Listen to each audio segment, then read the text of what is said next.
छपरा में जहरीली शराब से मौत मामले में राष्ट्रीय मानवाधिकार आयोग की रिपोर्ट आ गई है।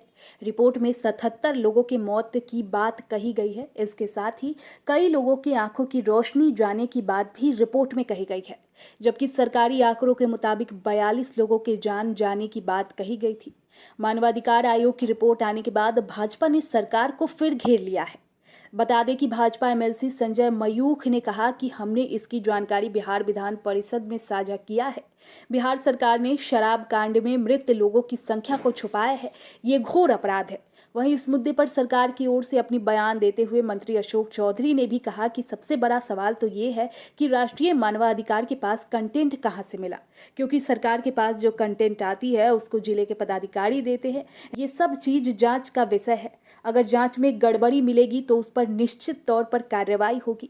आपको बता दें कि दिसंबर 2022 में बिहार के छपरा में जहरीली शराब से कई लोगों की मौत हुई थी और कई लोगों की आंखों की रोशनी भी चली गई थी। सरकार की ओर से जारी रिपोर्ट के अनुसार मौत का आंकड़ा 42 था, लेकिन राष्ट्रीय मानवाधिकार ने अपनी रिपोर्ट में उस आंकड़ा को गलत बताकर सरकार और उनके अधिकारियों पर बड़ा सवाल खड़ा कर दिया है।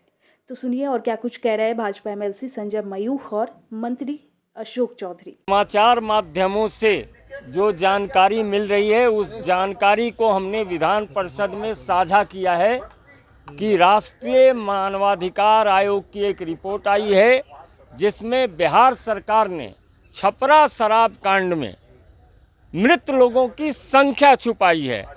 यदि यह सच है तो इस संख्या छुपाने के पीछे का आशय क्या है, सरकार चाहती क्या है, सरकार जनता से छलावा क्यों कर रही है?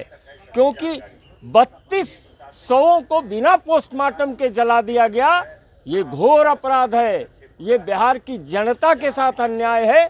इसलिए सरकार से हमने विधान परिषद में स्पष्ट वक्तव्य की मांग की है। राष्ट्रीय मानवाधिकार आयोग का रिपोर्ट आया है और उसमें कहा गया है कि 32 ऐसे लोगों को जला दिया गया जिनका पहले पोस्टमार्टम नहीं किया गया है। देखिए, ये है कि राष्ट्रीय मानवाधिकार आयोग के कंटेंट कहाँ से मिले। वो लोग जो लोग टीम आई थी उनको कंटेंट कहाँ, ठीक है रिपोर्ट आया, हमने रिपोर्ट देखा नहीं है, लेकिन अगर आप कह रहे हैं कि ऐसा कोई रिपोर्ट आया है तो पहली बात है कि ये कंटेंट कहाँ से मिला, राष्ट्रीय मानवाधिकार आयोग को ये जानकारी कहाँ से मिली, स्वयं उन्होंने घूम के कोई जानकारी प्राप्त की या फिर कहीं से कंटेंट उनको मिला, कहाँ से कंटेंट मिला।